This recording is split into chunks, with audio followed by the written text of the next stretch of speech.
Awesome. Okay, well, I think that covers all of our housekeeping items. Again, there is an agenda in the comments section. If you don't have that, go ahead and grab it now. I'm not going to be sharing my screen for the first part of the session. We're just going to have rip on a couple of topics around this whole idea of email marketing and aligning email marketing with the buyer's journey and what's going on. What the heck is going on with email marketing? Why is it so doggone hard? And so we're just going to have a fun conversation about that. And then about midway through our session today, we'll pitch it over to Sherry, and Sherry's going to walk us through a great presentation. I got my eyes on it a little bit earlier, and I know it's going to really be a great value to all of you guys. So for the first part here, let's just basically follow along on the agenda, and I've got it here, so I'm going to look over here to make sure I'm staying on cue as well. And so the first question that I just wanted to pose to Sherry and the group here, we talk about email marketing, but intentionally, when Sherry and I were thinking about this topic for this month, we didn't want to just do email marketing tips and tricks or email marketing best practices. We wanted to talk about how do you align email marketing specifically to the buyer's journey? Because in our opinion, it's not just about spray and pray. It's really about serving our customers along their journey. And so I just wanted to tee that up for you, Sherry, and just talk about Yeah. maybe we could level set a little bit on what do we mean when we say aligning email to the buyer's journey? Yeah. Well, when you think about the buyer's journey, whether you're thinking about it from a funnel perspective or a flywheel perspective, there's kind of core categories: awareness, consideration. I've also heard people refer to this part as interest or evaluation. And then there's that decision-making phase of the buyer's journey. And you're going to really curtail your content strategy and your communication strategy according to where you think they lie on the buyer's journey. So you're not going to talk about competitors a lot to someone brand new to your solutions, to your offer. Same way, you're not just going to talk about how-tos and the problem to someone who's already in that evaluation stage or really just on the brink of becoming a customer. So you definitely want to make sure that when you're crafting emails, you want to sort of align it, and it just kind of brings you to that relevancy that's important when connecting with your contacts. What do you Yeah, think, in yeah, my end? absolutely. And one thing that when we think about it, it's, our buyers have different needs at those different stages. If they're very early on in their process, or maybe they don't know who we are, or maybe they don't know how to solve their problem, a direct response email isn't going to be the thing that's going to get them excited about our brand, right? Yeah. But once they kind of understand who we are and what we're all about, and the category that we serve and our point of view around that, then we can start talking about ways that we think about solving their problems, and then ultimately ways that what we call at Vendy a plan forward. What are the things they need to do? That would be in that decision phase, sending Mhm. emails around, hey, now that you know us and you know our point of view around this problem that you're trying to solve, here's our plan on how you can solve that problem. And here's our, and that plan, by the way, if it's a decision email, happens to be talk to one of our sales guys or take a demo or whatever that case may be, it happens to be the first step in our plan. And so, if you send that email to somebody that's at the top of the funnel, they're going to just not even open the email. Um, Sherry, you said something to me yesterday that just caused me to fall out of my chair when we were talking about this. And that was this idea of the experiential journey when it Yeah. comes to email marketing is just as important as the buyer journey. You want to talk about that a little bit? Yeah, yeah, it's great to make that distinguishing factors there because from the buyer's journey, we're talking about how we are then like creating campaigns and strategizing how we want to follow up. But from the experiential perspective, our contacts are humans. They are evaluating, they are searching, they are looking. They're gonna go through several touch points. And it's really important to have that context because it adds inputs to how we then follow up with these contacts. So if we're knowing that they are checking out our website, they're on our social media, maybe they've downloaded a resource, maybe they've checked out a webinar, they've been to several of your jam sessions, Paul, and if they have, they may be a little bit higher intent. So we use all these signals as inputs to create our email marketing strategies because they've been through an experience. But if they haven't, then it's a different experience and a different follow-up. And there's a quick story that I'll have that at HubSpot, I worked in the email channel, and we were gold on driving QLs, qualified leads, through email. However, we would kind of understand if they were on our blog, on our website, and we knew what they were doing before they got to the email so that we can follow up with certain folks. But what happens after they click the email? What does that landing page experience look like? Because if you can match what they're feeling and seeing and taking in on your email to what their experience is going to look like on the landing page, you have that strong synergy and you have that trust that you need for them to keep following your steps. So that's just as important as the buyer's journey as well as just understanding the touch points and how they move through your process.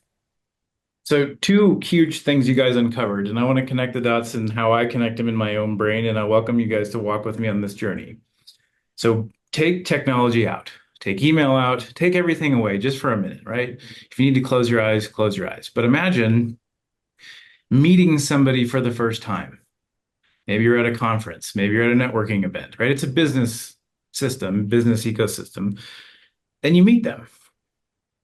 Bad email marketers are going to go up to that person in their head and say, "Hey, I'm Ryan. This is what I do for a living. This is what I'm looking for. Do you want to buy from me right now?" People do it all the time, but they don't realize how stupid that is. In the real world, you would never do that. But we do it in email all the time. So imagine when you're thinking about email and you're writing your strategy or sequences or your nurtures, your streams, or all the things, just imagine walking into a networking event for the first time with a bunch of people may have potential to work with you, but you don't know them. So Mhm. think through that exchange of human contact in that context to help get out of your own thinking sometimes, right? Because we get so stuck in our ways, or we got to do this, or we got to do that. Just break it down to some of the human nature things. So just walk into that and then think about the experience of what happens after you meet somebody you really like, right? You handshake, exchange cards, maybe think about what's next. There may be an email exchange. Oh, hey, maybe it's have a cup of coffee. All of those experiential touch points make a difference, right? So just challenge yourself to get out of your own way and think about it from a human perspective.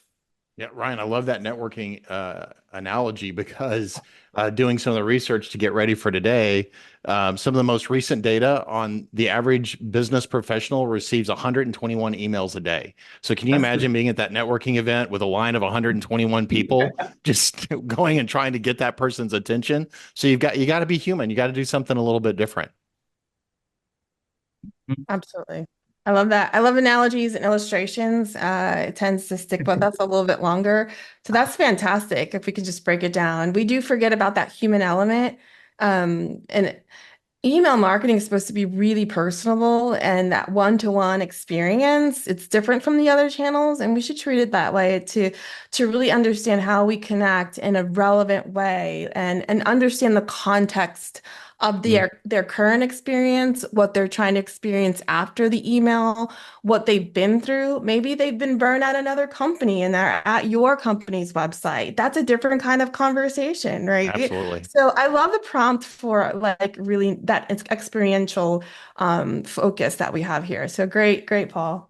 Yeah, well, that was you yesterday. I just wrote it Okay. down. I'm like, we Good, got to good job, talk me. about that. So, so before we segue into another question, I just want to bring up too, of course, keeping in mind the different stages of where people are at. But here's what we all struggle with, right? And I know a quarter of you, and I know the businesses that you're in and work with some of you. You guys have amazing services. You actually offer valuable things. And if you're like me, you're going like, my goodness, I have something to say that I think people would find valuable and help them. I also sell services that are really helpful for the right companies. Why are you opening my dang emails? Like, I'm not trying to actually sell you a dang thing. I'm just truly trying to help you. Do you ever just feel like, I don't know, like you've almost been scorned to the back of the room and go away, don't ever talk to me? Or how do I actually help someone realize I can help them? And I know that they have a problem. You guys ever just feel like, man, you're banging your head against the wall, but you have something really good to offer? I know you guys on the call are kind of relating to that, but that's a big one for me. So the other one that I love jumping into, and just contextually, there we go. We got some yeses. They're coming in Yeah, now. Amanda and Jesse are like, yeah, I'm on there, man. Yeah, I get it. like we all do good work. We wouldn't be here if we just sold crap all the time, right? So another big question, and contextually, I've in my career, I've probably been on deployment teams and responsible. I'm in a ballpark at probably 40 or 50 million sends, right? Emails Wow. flying out the door in my career. So I've seen a couple things. I can give you a long list, but let's get into this a little bit. So what are the common B2B email marketing mistakes? Sherry, what do you got? Yeah, mistakes are kind of a little bit about what we mentioned, just not having that context, and being sort of like company centric versus customer centric. I Yes. am extremely customer centric. I like sometimes to a fault, and I'm working at these companies and like, yeah, okay, but we got numbers, we got to drive business, we got to do. I'm like, right, but this doesn't feel good for them. So I would say the mistake would be just really don't just set up your email campaigns because you have a promotion or an announcement or you want to get a message across because it's you. Flip it a little bit and think about them and think about your contacts. They're out, they're trying to do something, they're trying to accomplish something, understand their need, and then create your emails from that space, I would say. Yeah, that's really good because I think about, the 121 emails I probably get a day, if that's the actual average for a professional, 1 out of 20, I'm just deleting. I'm not even opening. It's like delete, delete, delete. And a ton of that is spam. And, one of the big mistakes I think people have is just not having a good email marketing strategy. They think of it as almost like a sales strategy. Or Sherry, you did a great job of explaining, hey, I've got this thing that I want to let everybody know about. So I'm just going to do an e-blast and get that in front of everybody's inbox. And we don't, I think, respect what email really is. I mean, this is an opportunity for us to own a relationship between a human and our brand. And it's something that we are not at the mercy of the algorithms of LinkedIn or the algorithms of Google. If we put all of our eggs in the social media basket, or we put all of our eggs in the Google basket, and then the algorithm changes, we've lost our audience. And so this is something that we all need to take pretty seriously. Like, how are we going to grow our list? And then how are we not going to spam them so that we give them the information, Sherry, just like you talked about, that's going to be something they look forward to. There are a handful of emails that show up in my inbox every week or once a month or whatever the case may be that I look forward to. And I open them every time because I know there's something useful and valuable in there. Anybody else? Ryan, what do you got? I was going to say, I mean, my favorite is just, frequency, and I think we're going to get into this a little bit later, but frequency are mistakes, right? Sometimes it's too little, sometimes it's too much. B2B audience is different, right? If you're in e-commerce, I mean, I've been part of teams that on e-commerce teams that are sending one a day, one a week. You guys know those, right? Just that's half the emails anyways. But knowing the frequency and like understanding again, going back to buyer journey, how are they processing? Right? The time it takes to actually land or, kind of procure a new service, it could be months, it could be years, right? So Yeah. just thinking about some of that stuff. And of course, we'll get into headlines. Those are always fun. Uh, the big one, I know we're going to get into this too. The big one is over-engineered emails are a huge mistake, right? And we all have so much to say. My goodness, we're marketers, right? It's our job. But we try to cram too much stuff in there, right? We try to make it beautiful. We try. But again, think about that engagement when you're meeting somebody at a conference. Are you going to show up in a tuxedo in my case and, walking around with a martini and telling everybody about every single thing I do? It wouldn't land very well today, right? I mean, it might in some cases, but just be thinking of some of those things. But my biggest learnings is over-engineered emails, too pretty of emails, all the HTML stuff, things like that. Those are my big ones. Yeah. Yeah, Yeah, it's so Kristen crazy. and Go Andrea, ahead. there's in the chat, they're talking about aggressive emails coming Yeah. across too strong. Oh, Yeah, I yeah. Yeah, agree with totally. them. Oh, Yeah. don't you love Those the are great ones that are feedback. like, don't you love the ones that are like, this is your last chance to open this email and buy, like, great. I hope I never hear from you again. I'm sure that not everybody would agree with this statement, but I hate I hate cold email. I mean, in my mind, 5 years ago, cold email was called spam, and then somebody renamed it to cold email, and all of a sudden that became an okay thing. But one thing that I hate more than just cold email is that follow-up cold email, like the one that I deleted because it was cold and I didn't want it, and then 5 days later, I get the email that's just a reply from the same doggone cold spammer saying, "Hey, I just want to put this back at the top of your inbox because." I spammed you earlier. You didn't do anything about it. So I'm going to spam you again. I hate that stuff. Just crazy what's going on in the world of email today. Yeah. Yeah, it Anything makes it else? harder for us to like find the good side of things. Yeah, Paul, I'm going to challenge us. I want us to flip it before we end this portion. I want us to figure out what a good feeling email looks like because I want to end on that pot. Like, I'm curious to know what folks in the chat or what we think about what it looks like to be like, oh, I'm glad I opened that email and that was what I needed today. What does that look like? I'm gonna pile right on that. Sherry talked about earlier today, but this call to arms, right? So I've told you how many emails I've sent in my career. I'm taking responsibility as a marketer for creating the 121 emails a day, the chaos, the noise, the banging down your door. I've done it all, right? And I think it's great to salute you, sharing the call to arms to let's all help each other not do that anymore. Let's add value. Let's do it better, right? So Yeah, we're going to get into how to do that today, which is super exciting. Yeah, awesome. absolutely. Absolutely. All good stuff. When I think about the emails that I like to open, it kind of starts before the email ever hits my inbox, right? I think I know that person or know that brand, and then they deliver. Like I open the email and it's like they delivered on the promise, right? So there's a relationship that started somewhere else, something shows up in my inbox. I'm like, oh, I kind of like Ryan. I'm going to see what Ryan has to say, or I like Sherry. And then I Yeah, open it up and you deliver. And I end up going, well, that was a good use of 30 seconds of my day, or that was a good use of 5 minutes of my day. Guess what? I'll probably open your next email. But if it comes in and it's like Ryan is awesome out there in the real world, and then I get this email, he's trying to sell me 10 things, I'm probably not going to open your next email, bro. I'm just saying. And God, what this is so good, guys. But I want to lock onto something you just said, Paul. Guys, write this down. 30 seconds. We are Oh yeah. fighting for 30 seconds of an ICP's target. there you go. That is what we are all here to fight for in email. When you think about it, it's like, well, that doesn't sound hard, but we know all too well how hard it is to get that 30 seconds. Right. Yeah, Awesome. absolutely. Absolutely. That's all good stuff. One last question, Sherry, before we get into our topic, I guess I should say, before we get into your prezzo, and that is, what are some of the best ways that we can leverage marketing automation to help us do these things, right? We want to deliver emails that are staged for the right time where they are in their buyer's journey. We don't want to do a one size fits all thing. So, Yeah. what are some tips and best practices? And I'm sure you're going to get into a lot of Yeah. that in the prezzo, but what are some high level things that we need to be thinking about when it comes to leveraging a HubSpot or some marketing automation Yeah. system? Yeah. So I would say reverse engineer it. So like starting at the email itself, like it needs to be really relevant, feel really good, be really timely. All that stuff has to happen at that moment that they're reading those emails. So backing it up a few steps before we get there and using your tech stack to do that, like you really need to make sure you have people on that list that are surrounding themselves with the same goal or the same commonality so that your messaging really hits hard with those folks. So now we're talking about segmentation and targeting.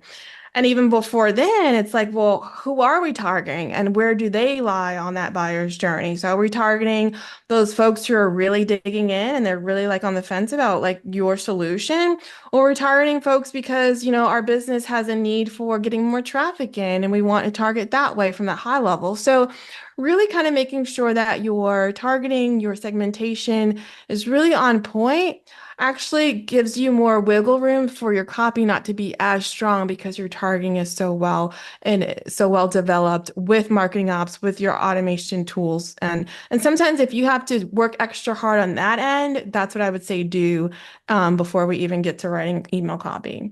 Yeah, that's really good. One of the things that I think about when it comes to leveraging marketing automation is our ability to do more than just impersonal personalization, and I define personalization often as delivering something to that person that feels like it was just for them and exactly what they needed. And the way that you do that is by leveraging a tool like a HubSpot or a marketing automation system that can help you monitor all those signals and understand who they are and what their persona is, so that when you do deliver that message out there to them, that it is exactly what they need and makes it feel like it's just for them. A CTO might get a totally different message than a CMO, even if they're both surging on your content, because we know that, hey, this person's a CTO and this other person's a CMO. Definitely. Ryan, anything you want to add to the convo? You know where I'm going, Paul. I'm going right back to just the whole in-person thing. Just imagine it being real, right? Imagine it being authentic. But it's Yeah. funny, like Paul and I riffed on this the other day pretty hard. Seriously, guys, email's been fine for years. It's worked really well. Something has changed over the last, let's just say 6 months to a year. That's why we're having this conversation with you today. But you cannot manage one-to-one relationships and grow a business. It's hard, right? So through email, the value of it is scale. So again, we're challenging everything we know about scaling personal communication, right? And we have to figure out a way to do it authentically, but that's why we're here today. So it's really interesting. Yeah, just to be completely transparent, we have about 4,000 contacts in our database that we've built and developed over time. And the emails that perform the best are the jam session emails. If we're sending out an invitation, hey, here's next month's jam session. Hey, log in. It's time for you to go and get logged into the jam session. Here's the replay of the jam session. All of those have high open rates, high click rates. And then anything else just about that we send out, Ryan, it's like, hey, here's an interesting article on this, or hey, here's that. It's crickets compared to what it was a year ago. And so, Sherry, you said it well, the call to arms, right? It's like, how do we go from good to great? Because I feel like, Ryan, you've sent out millions of emails, as you've said. We're doing all the best practices, but it's just not working as well as it used to. So we got to figure out, what does it take? We're sending out good emails. How do we go from good to great? That's really the answer that we're trying to get figured out. And so Sherry's got a great presentation that she's put together for us. Sherry, I want to give you a couple of seconds here to get ready. Let me know when you're ready, and I'll pass Okay. the baton over to you. And we're right at the perfect amount of time, because I think you said you needed about 25 minutes or so. So excited for the good stuff. You do have a link to her, a PDF version of her slides. So feel free to use that later, because she's going to share her screen for right now, and we'll be able to follow along with her. But we wanted you guys to have access to that for future reference as well. So, Sherry, when Yeah. you're ready to go, just All take her set. off. So today we're talking about aligning the email campaigns to the buyer's journey. We've had some really good discussion here today, and I'm really excited to continue this conversation. Even with these presentation slides, feel free to engage with us in the chat. I know Raj was talking about losing customers during the consideration phase. We're going to talk a little bit about that. And Marjorie was talking about maximizing email marketing campaign efforts and what that looks like. So really excited to dig in here today. And maybe you guys can help me out with this first slide. So as businesses and marketing professionals who send emails to our audience, we all want to do one thing. And maybe you can help me out as we outline this particular shared goal. We all want to send the right message to the right contact when? Ooh, ooh, ooh. Yeah. At the right time. Yeah, absolutely. So it's not enough, though, to have your emails be relevant and be timely. Ultimately, your email campaigns, and this is something that we can start talking about more now, is just they really have to work together to create business outcomes. Now, this is regardless of where they are in the buyer's journey. And you're like, well, if they're new to my business, how do we do that? Let's continue that conversation, because ultimately the goal is to drive demand for the business, not just foster engagement. So let's look at a few email marketing structures to get a sense of what we should start doing, continue doing, or stop doing within your own email campaigns. But first, let's outline a couple of things of what we're going to cover. We're going to go over that email marketing program structure, objective of email marketing. We're going to talk about those traditional phases of the buyer's journey and the shortcomings of it. And I'm going to share some specific details about what demand-centric email marketing looks like. Think about it as customer centric, kind of what we talked about before. It's not just like spamming them or email blasting them with messages from our company, but really what the customer needs when they need that. So think about that when I say demand centric, I also mean customer centric. So if this all sounds really good, I want to do another pulse check in the chat. Drop a number one, just a number one in the comments. If your challenges are more about crafting a more effective individual email, or drop a number two in the comments if the challenges are more around creating a better campaign where there might be multiple emails or marketing automation involved. So you guys start dropping. I see several twos, mostly twos. Paul says two for me. Okay, great. Okay, so overall campaign strategy, great. That's perfect. Lots of twos. Thank you. Um, that's great feedback as we go along here. So let's discuss a few email marketing program structures. So the company centric model, we talked about this a little bit before, but this is where the company sends the email announcements and promotions. They rarely offer that value content to educate and nurture and build those relationships that we need. That's this one.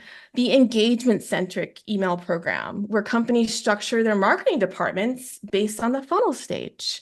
I actually have been there. So the structure often leads to engagement marketers who primarily focus on top of funnel metrics to build their email programs with the sole aim of driving clicks. Now, the last time I checked, Ryan, clicks don't really build the business. It might build some engagement. Engagement is great, but we're in business to make money. So I don't know about that one. We'll come back to it. The trigger-centric email program. Um, this is where companies create those automations, right? Where they're whatever they're doing on the website, browser behavior, and then they're triggered with an email based on that behavior that they're seeing. And then this is what I really want to go into for us today. This is the demand centric, or like I mentioned, that customer centric model. Okay, and I think that Paul and I are really aligned on this. This is where companies leverage the power of email marketing to what? Build relationships Amen. and trust with contacts. We've got to build that trust, regardless. We have to build trust not only to get the sale, but just to get the open. You want them to open you, they've got to trust you. Right. We are strategically building in sensors or prompting signals to call forth intent and move contacts closer to the purchase decision in a very intuitive, like Brian mentioned, human and timely manner. That's the holy grail here. And most importantly, what I want to call out here is that there's a connection between the company's strategic vision and each of your emails and associated marketing efforts. So everything aligns to the big vision, that strategy that is called out. And this is going to add fuel to your email strategies, helping you to more easily generate the results that you're looking for. You know, Sherry, I love this so much because the thing one of the mistakes all of us B2B marketers fall into is Yeah, that we think we can control the buyer journey, like it's a linear thing that it's one person. I know we know about buyer committees, but there's like a champion, and they're going to go through this very linear process, and so we think our emails can be linear. We think we can just for some reason make them want to buy our product today just because we want them to buy today. But the reality is when we're customer centric or demand centric, we're understanding that we cannot control when that buyer is going to be ready to buy, but what we are going to control is that when they are ready to buy, they think of us first, right? absolutely. That's correct. Yes. And when you're thinking about your campaigns, you can think about the journey, but also make it available for people to skip steps and go straight to buy. And so Yeah. you want to have that visibility and let them know that that's okay. That's great. So we want to do that as well. So the objective of your email marketing campaign is to maximize the business impact of your email programs. Just like Marjorie said in the comment, she said, maximize email marketing campaign efforts. That is the goal. So thanks for commenting on that. How do we get a higher marketing ROI and improve downstream conversions, no matter where your contacts are on the buyer's journey? As Paul said, like they could be anywhere, they could be ready to buy at any time. So, how email relates to the buyer's journey is a very broad topic to tackle, as you can imagine. We're kind of hitting a little bit of here and there. So, drilling down into very specific messaging frameworks or specific automation techniques is definitely beyond the scope of this particular session. However, if you have a business scenario or questions that we don't cover here today, I know Paul has the community, and then you can also submit questions to me directly on the with the Ask Me Anything button on sherry.com. So today I'm going to share the strategic framework needed to maximize contacts towards the next phase of the buyer's journey, a process that you all can scale and put on repeat to drive meaningful business outcomes. And thanks again, Paul, Ryan, and the team for inviting me to share and just kind of like organizing in general these jam sessions that really enrich and empower professionals within this industry. So to effectively align our email campaigns with the buyer's journey, let's just do a quick reminder of what it is, just to level set us. So whether you view it as a flywheel or a funnel, like seen here, we really categorize them in those three phases: awareness, consideration, and decision, as your contact's journey toward that purchase. So moving down the funnel, the level of intent becomes higher, right? And we also know that we need to offer different content to meet the needs and goals of our contacts. So this is pretty straightforward. Okay, blogs at the top. Okay, case studies at the bottom. Great. We've probably seen these before. But if you look at this model, I wonder how this can really help me as a marketer and who's driving email. How does it inform my strategic decisions? That's what I want to learn more about. So this framework does provide a guidance on the types of content to deliver at these very broad stages. As we can see, blog posts and education-based content at the top, it's kind of normal. Next, you can see case studies and competitor analysis at the bottom of the funnel.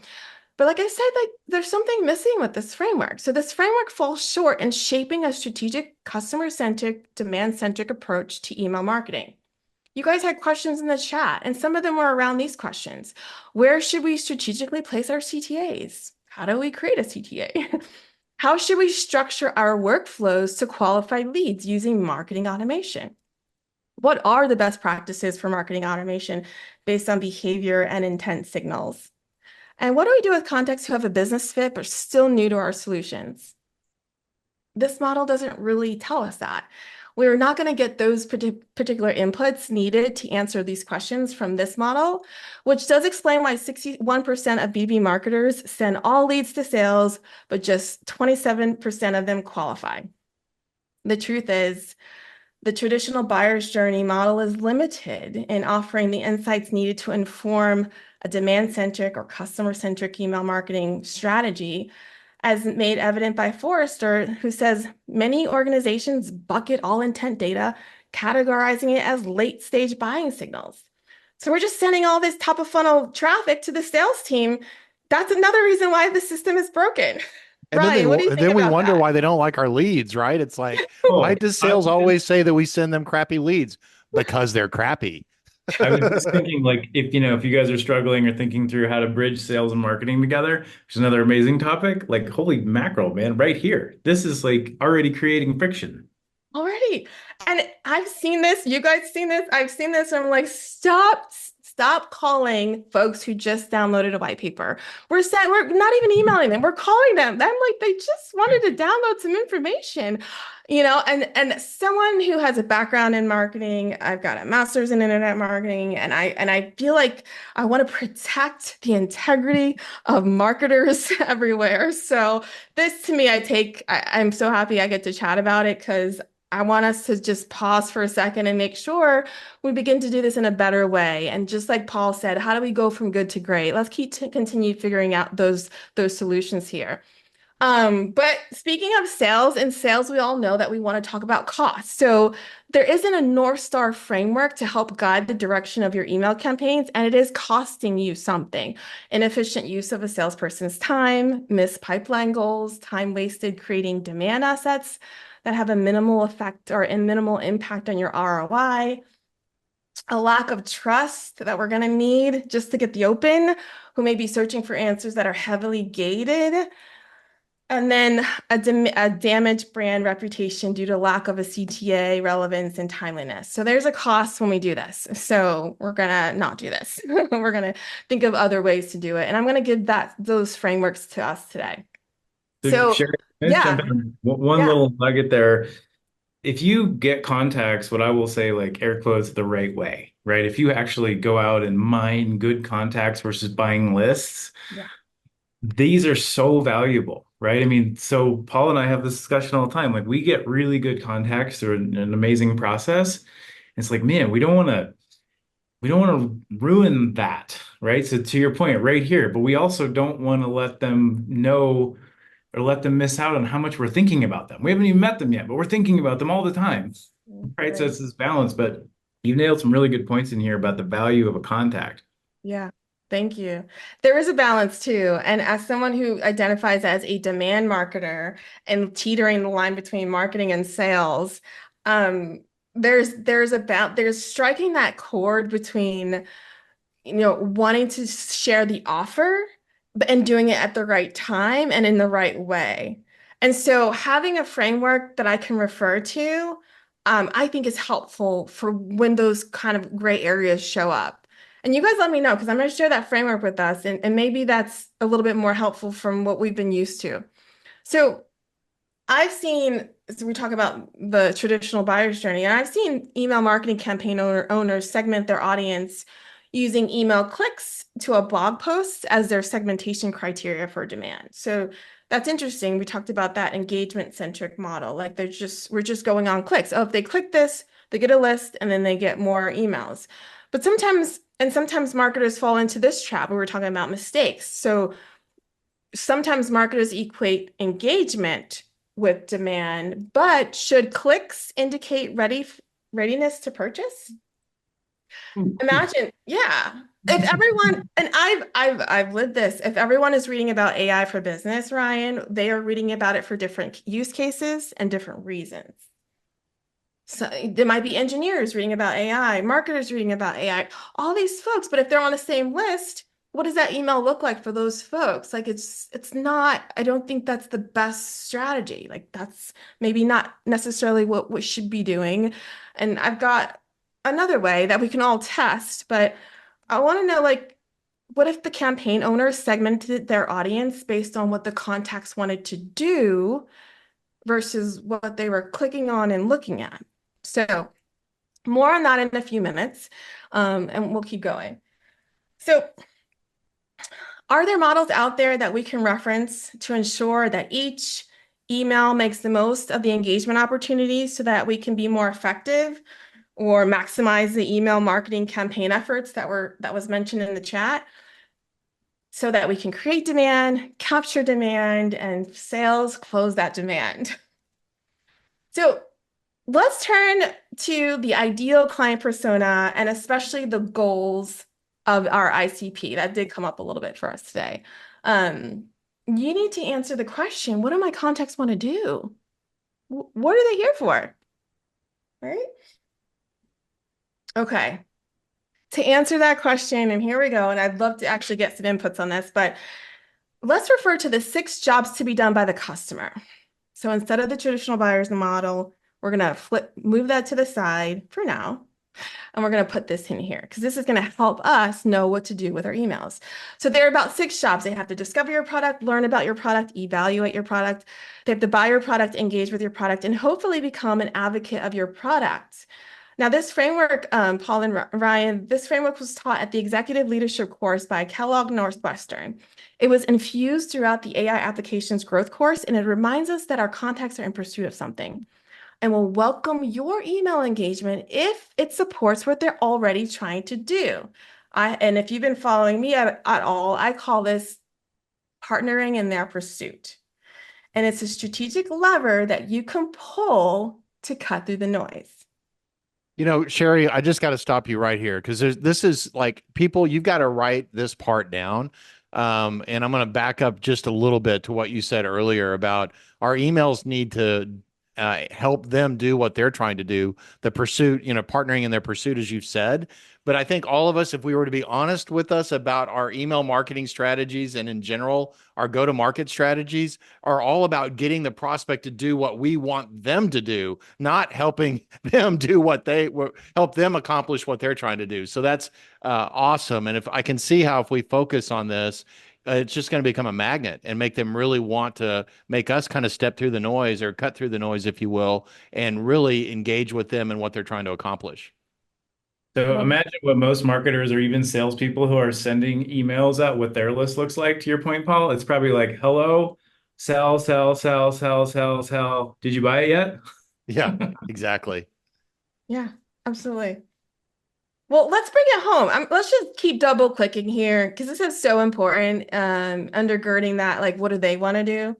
So so the 6 jobs to be done really underpins effective email marketing because it gives you inputs now for campaign creation, optimization, and email segmentation. I'm going to show you how. So the goal is to help your ICP discover your product and then share how they can learn more. Perhaps they collaborate with SEO to develop content that attracts your ideal buyer into your ecosystem. And by the way, one way to do that is just to call them out in the headline.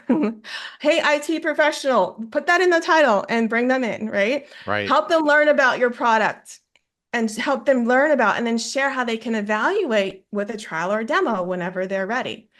Help your contact buy your product with social proof and sales strategies, like reminding them of the cost of not taking action. Now, remember, I talked about cost already here, right? And then support their activation and onboarding experience because they became a customer. Help them engage with your product by highlighting the benefits and help the customers become advocates of your product by incentivizing testimonies and reviews. Now, remember to always have a way for contacts to skip these steps and go straight to the buying opportunity. And you can simply say in your email, when you're ready, here are a few ways we can help. Just put that at the bottom. You can totally do that. Awesome. Yeah, we're gonna keep going. Okay, so let's just say, just to kind of drill it home, when you look at the data, you may realize that there's a business need to optimize traffic to get more people evaluating your solutions. You're getting traffic, but they're not evaluating solutions. Trial signups are down. People are visiting your blog, but they're not visiting those down funnel pages like your case study pages. So we go to the evaluation stage. Here's your roadmap right here. So a best practice for developing marketing automation and triggered workflows would be to target contacts who have demonstrated that they learned about your solutions already.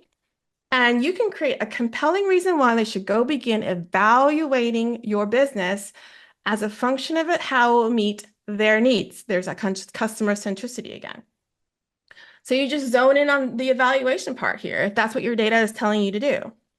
So we can begin to see, everyone, how this framework can inform your strategic approach and help you prioritize the type of email campaign you should create next. Okay.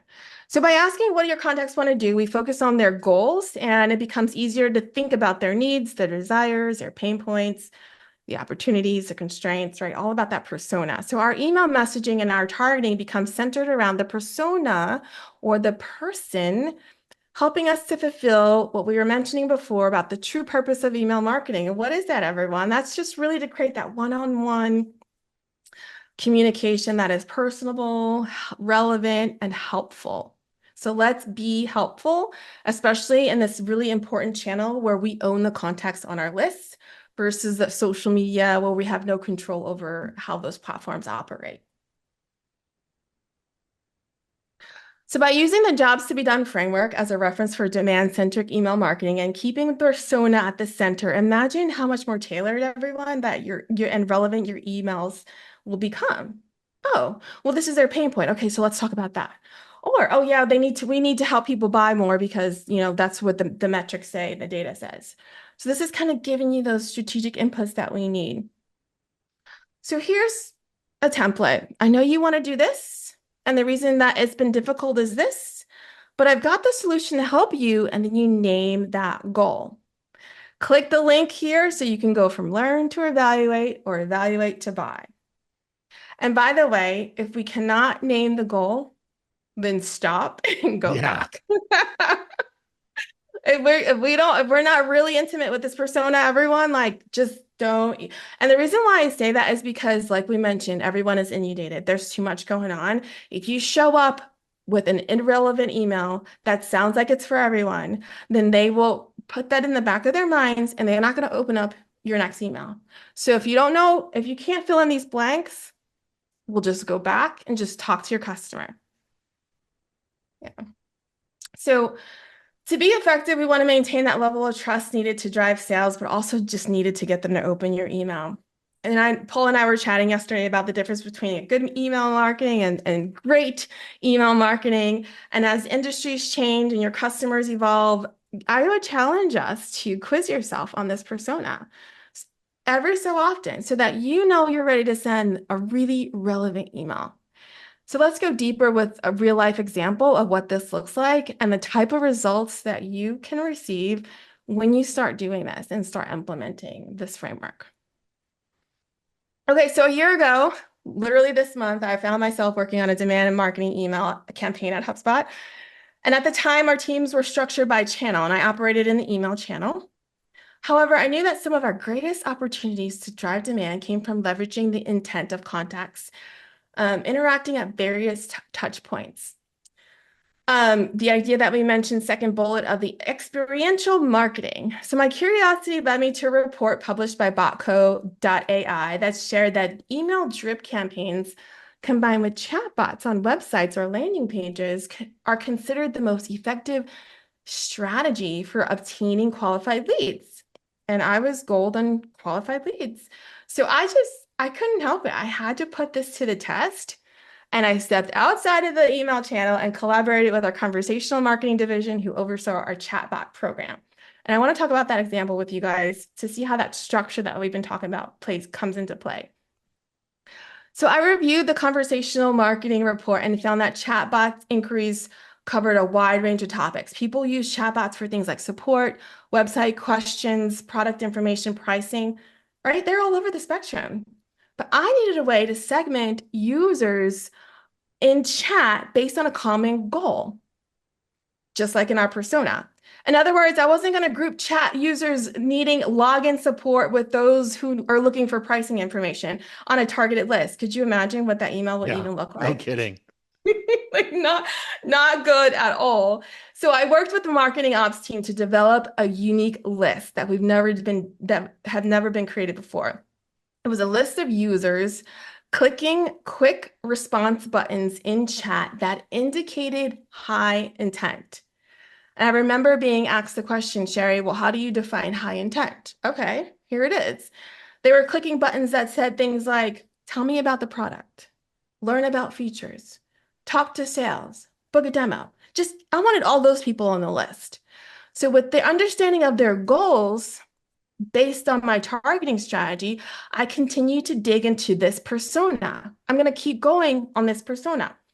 Through my research, I learned that chatters didn't want to spend a lot of time doing research and scrolling. That's why they were on chat.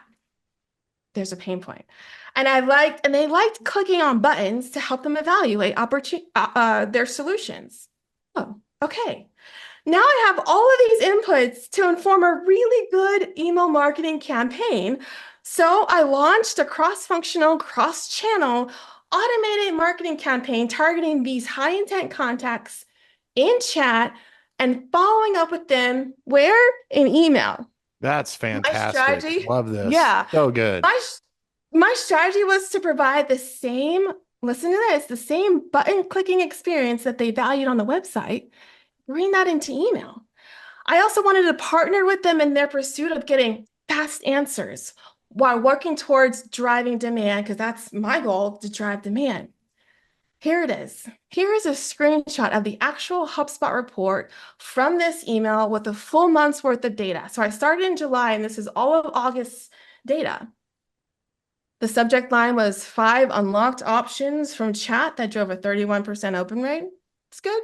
Yeah, that's real good. That's like double the industry standard. So kudos. Thanks. And even more that blew us away was we generated unmatched engagement with a click-through rate that more than doubled our 6% average of 80 triggers in the demand program. We also met our demand gen targets for QL conversion rate or qualified lead conversion rate per email delivered. And in case you're wondering, okay, what did this email say? Happy to share with you. Here it is. Your interaction with our chatbot has unlocked several resources to help you get answers fast. And to honor your curiosity about our solutions, we will prioritize your preferences within this email. We're pleased to put your needs first, customer centric. To Yes. continue, to continue, select, because you like clicking buttons, guys, select what you like to do next because you decide what's right for you. All of this is all about the customer here. None of this is about the business. And this is why it's reflected here in the metrics. So you guys, this you can see at the top right, these are the sort of buttons or the options here. The options were to learn more about the product from sales, get a demo, talk about features. And then when there was one option to go to the resource pages as well. So this experience was for contacts who did not become a qualified lead in chat. We were able to backdoor it and capture fleeting lead in email. This campaign reached over 500 contacts each month, with nearly 15% progressing to sales pipeline. This success demonstrates the effectiveness of the customer-centric framework that I've shared here with you today. And I know we're short on time, so thank goodness we have one more slide to go. And to recap really quickly, in today's jam session, we learned about the limitations of the buyer's journey model. We analyzed the aspects of a demand-centric or customer-centric approach to email marketing. We also covered the jobs to be done framework, which allows you to align with your ICPs and partner in that pursuit. And then we explored that business use case so that it shared how you can implement these frameworks using marketing automation to drive both engagement and demand. So this has been really fun, and I hope it was helpful. And if it was, I'd love to hear takeaways now or in the future. Thank you so much for joining me, and I appreciate me being here. Yeah, Sherry, wow, I'm so impressed that you were able to get through all those quality slides. This was so excellent. And everybody has access to our slides. They're there in the agenda, so be sure to grab those. We'll be getting the replay out to everybody. And please join us in our Demand Gen Jammers community. Let's keep the conversation going. Sherry, I know you just recently became a member or have been a member of our community for a while, so she's going to Yes, be there to answer something. questions for us. And then don't forget about next month's jam session on HubSpot foundations and just building out a good CRM strategy and marketing automation strategy. That's today was all about how do we execute and get good messaging out to our buyers. Next month's going to be really about laying the foundation. How do we make sure we've got a good foundation so we can do these amazing things that Sherry's been talking about today? Sherry, I love that case study. It Yeah. just, to me, that is an example of great email, way more than good email. Let's all challenge ourselves on how to do better. And Sherry, thank you so much for your time.